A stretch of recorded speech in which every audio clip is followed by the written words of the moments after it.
आज शिवसेना, दोनों शिवसेना की बात करूँ, उद्धव और शिंदे दोनों आज दसरा रैली में दसरा मेला होने वाला है, कैसे देखते हैं आप उद्धव जी का जो आज होने वाला है? और देखिए, आज मुंबई में दो रैली है, एक असली शिवसेना की और एक नकली शिवसेना की। जो असली शिवसेना की रैली है वो शिव तीर्थ पर है, हर साल की परंपरा की तरह है। उद्धव बाला साहब ठाकरे जी को सुनने के लिए महाराष्ट्र के साथ साथ देश के भी अलग अलग राज्यों से शिवसैनिक आते हैं। उद्धव बाला साहब ठाकरे जी ने यह परंपरा या विरासत आदरणीय बाला साहब ठाकरे जी से ली है, और उद्धव बाला साहब ठाकरे जी की तुलना किसी और शिवसैनिक या और शिवसेना के जो नकली लोग हैं उनसे हम नहीं कर सकते, क्योंकि उद्धव बाला साहब ठाकरे जी ने महाराष्ट्र की अस्मिता के लिए, महाराष्ट्र के चरित्र के लिए, महाराष्ट्र के सम्मान के लिए काम किया है। दूसरे लोगों ने महाराष्ट्र के पीठ पे छुरा भोगा है, दिल्ली के महाशक्तियों के पीछे पिछलग्गू बने हैं, उनके गुलामी की है। तो दोनों की कोई तुलना नहीं हो सकती। और उद्धव बाला साहब ठाकरे जी और एकनाथ शिंदे की जो शिवसेना है, बस महीने 2 महीने का ही अंतर है। ये चुनाव के बाद नकली शिवसेना का कहीं अता पता नहीं चलने वाला। एक ही शिवसेना रहेगी जो है, कल भी वही रहेगी, और शिवसेना की दसरा रैली हमेशा शिव तीर्थ पर ही होगी। आप इसी से अंदाजा लगाइए कि जिसकी रैली शिव तीर्थ पर पिछले कई वर्षों से हो रही है और हो रही है और होगी, वही असली है। यही बात खत्म हो गई असली नकली का। आजाद मैदान में जो एकनाथ शिंदे की कथित शिवसेना की रैली हो रही है उसमें भी बहुत बड़ा विवाद है, क्योंकि पिछले कई वर्षों से वहां रामलीला का आयोजन होता रहा है। लेकिन 2 वर्षों से, जब से एकनाथ शिंदे सीएम बने हैं, वो 2 वर्षों से वहां पर रामलीला का मंचन दशहरा की रैली के दिन और राज्याभिषेक के दिन नहीं करने दिया जा रहा है, अपने अहंकार की वजह से। क्यों भाई? आप राम भगवान का नाम तो लेते हो, नकली हिंदुत्व का चोला तोड़ते हो, लेकिन जब राम भगवान राज्याभिषेक वहां करेंगे दशहरा के रावण दहन के बाद, तो आप वहां पर वो स्थानांतरित कर दे रहे हो, वहां पर ट्रांसफर कर दे रहे हो उस पूरी की पूरी आयोजन को। जब आप राम भगवान के राज्याभिषेक के विरोधी हो तो कैसे उम्मीद करें कि आप राम राज्य लाने वाले हो? कदापि हो नहीं सकता। इसके लिए हम हमेशा कहते हैं कि ये जो नकली शिवसैनिक है या नकली शिवसेना है या ये जो भारतीय जनता पार्टी के लोग हैं, ये नकली हिंदू हैं। ये समय के लिए हिंदू बनते हैं, फिर अपना काम निकल जाता है तो फिर ये निकल जाते हैं।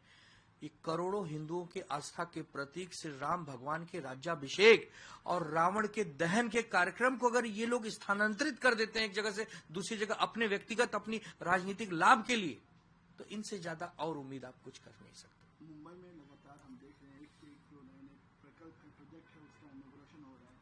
चाहे मेट्रो लाइन 3 की बात हो, वहीं अब सीएम ने एक और उसका भी उद्घाटन किया। पिछले 10 दिनों में 1200 से ज्यादा निर्णय लिए गए हैं, 1200 से ज्यादा फाइलें साइन हुई हैं। एक डर सा है सरकार के मन में कि यार जल्दी जल्दी कर दो, वापस आने वाले नहीं है। ये बड़ा दुर्भाग्यपूर्ण है। और आदित्य ठाकरे जी जब ट्वीट करते हैं कि छेड़ा नगर का फ्लाईओवर बन के तैयार है, बैरिकेटिंग लगाई गई है, जनता को रोका गया, क्यों? तो पता चल रहा है कि मुख्यमंत्री के पास समय नहीं उद्घाटन का। इसलिए उनके ट्वीट के बाद आनंद फानन में रात को 1 बजे मुख्यमंत्री जाकर वहां उद्घाटन कर रहे हैं। तो ये सारी चीजें दिखा रही हैं कि सरकार बेचैन है, विचलित है, लोक लुभावने वादे तो कर रही है, बड़े बड़े निर्णय तो कर रही है, लेकिन मन में एक डर है कि यार पता नहीं आएंगे कि नहीं। जैसे लोकसभा में करारी हार हुई है, वैसे ही विधानसभा में होने वाली है। ये महाराष्ट्र के आम जनमानस को पता है और साथ ही साथ सरकार को पता है। इसी डर के कारण ये फैसले भी लिए जा रहे हैं, उद्घाटन भी रात रात किए जा रहे हैं और जनता को बरगलाने का काम किया जा रहा है। कैबिनेट में अभी एक नया जो फैसला लिया गया, आप कैसे देखते हैं कि मदरसों में जो टीचर उनकी पगार बढ़ा दी? कभी कभी लगता है कि हास्यास्पद कैसे कर देती है सरकार अपने ही निर्णय को। एक तरफ सरकार मदरसों में पढ़ाने वाले शिक्षकों के वेतन को 6,000 से 16,000 करके ये दिखा रही है कि देखिए हम एक्स्ट्रा पावर दे रहे हैं शिक्षकों को, मुसलमान शिक्षकों को।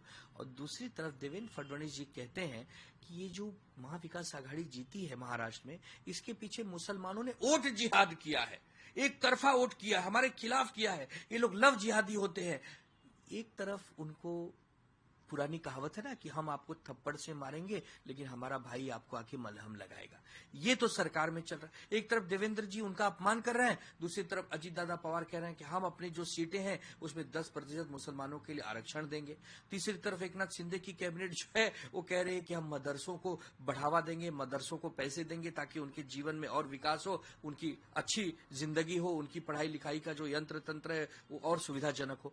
तो ये बरगलाने का काम है। इनको यहाँ का मुसलमान पहचान चुका है, हिंदू पहचान चुका है, ओबीसी पहचान चुका है, मराठा पहचान चुका है, आदिवासी वंचित सब इनके खिलाफ है। तो इनके साथ है कौन? चंद उद्योगपति हैं और चंद इनके भाजपाई और नकली शिवसैनिक हैं। अजित पवार कह रहे हैं कि महायुद्ध में कोई मतभेद नहीं, कोई सब ठीक चल रहा है सीट शेयरिंग को लेकर, और वहीं उनकी पार्टी में अभी देखा कल मराठी जो एक्टर हैं उन्होंने भी ज्वाइन किया। देखिए, अजीत दादा पवार के ऊपर कोई न कोई तो दबाव है, वरना इतने बड़े नेता का इतनी बार अपमान होना, कोई उनको देख के उल्टी कर रहा है, आरएसएस का मुखपत्र लिख रहा है कि इन भ्रष्टाचारियों को लेकर हमको नुकसान झेलना पड़ा, और ऐसे में भी अजीत दादा उन्हीं लोगों के साथ बने हैं।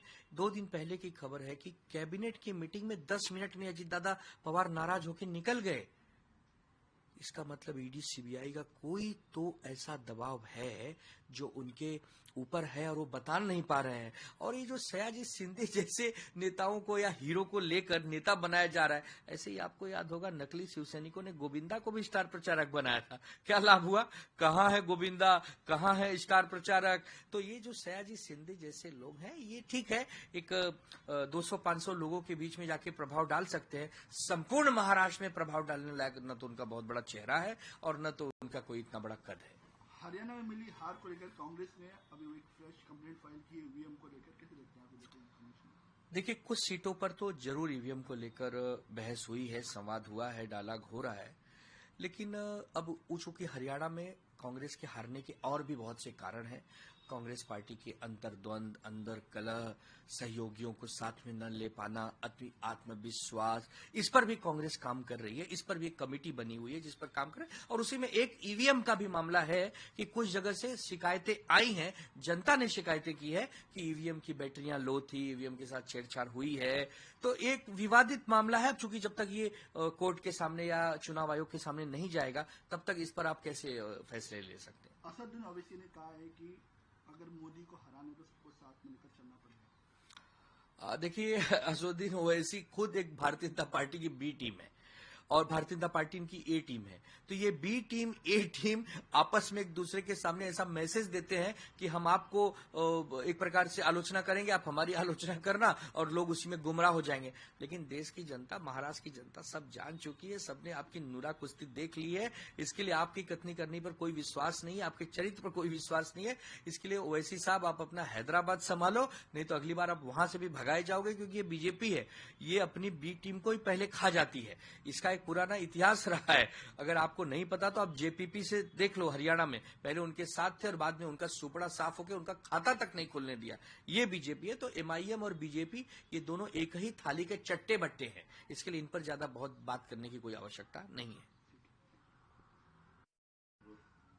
जिससे विधानसभा चुनाव नजदीक आ रहे हैं, ऐसे में कोड ऑफ कंडक्ट को भी लग सकता है, क्या कैसे देखते हैं? देखिए, आपको याद होगा कि 28 नवंबर 2019 को आदरणीय उद्धव बाला साहब ठाकरे जी ने शिव तीर्थ पर मुख्यमंत्री पद की शपथ ली थी, और हम अब अक्टूबर में बैठे हैं और 28 नवंबर से पहले एक नई सरकार, स्थिर सरकार महाराष्ट्र को मिलनी चाहिए नियम के अनुसार।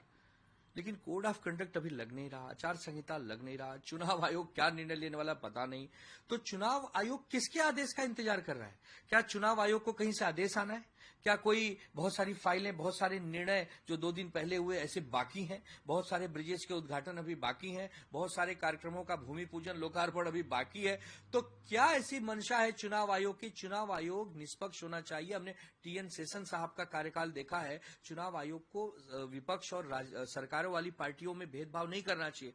बट पता नहीं कि मुख्य चुनाव आयुक्त और उनकी टीम क्या विचार कर रही है, क्या विमर्श कर रही है। जब मुंबई आप आ गए, महाराष्ट्र का अपने दौरा कर लिया, आपकी टीमें काम कर रही, तो आप आचार संहिता लगाइए ना। अब तो समय कम बचा हुआ है। या तो आपने अपनी सरकारों को बता दिया होगा कि हम इस दिन आचार संहिता लगाएंगे, आप लोग अपनी तैयारी में रहना, लेकिन विपक्षी नेताओं को मैसेज कैसे आएगा? इसलिए चुनाव आयोग पर हम लोग बार बार प्रश्न चिन्ह लगाते हैं। ये वही चुनाव आयोग है ना जिसने असली राष्ट्रवादी कौन सी और असली शिवसेना कौन सी कह दिया, चुनाव चिन्ह और नाम दे दिया। तो इन पर कैसे विश्वास करें? वो विश्वास अगर पाना है तो आपको पारदर्शी बनना होगा, आपको निष्पक्ष बनना होगा, आपको भेदभाव नहीं करना होगा, तब लोग आपका सम्मान करेंगे। अन्यथा आप भी जैसे ईडी और सीबीआई का दुरुपयोग होता है, वैसे आपका भी अगर लोग दुरुपयोग करेंगे तो आपके लिए भी लोग नए नए जुमले कहेंगे, नई नई शायरियां कहेंगे।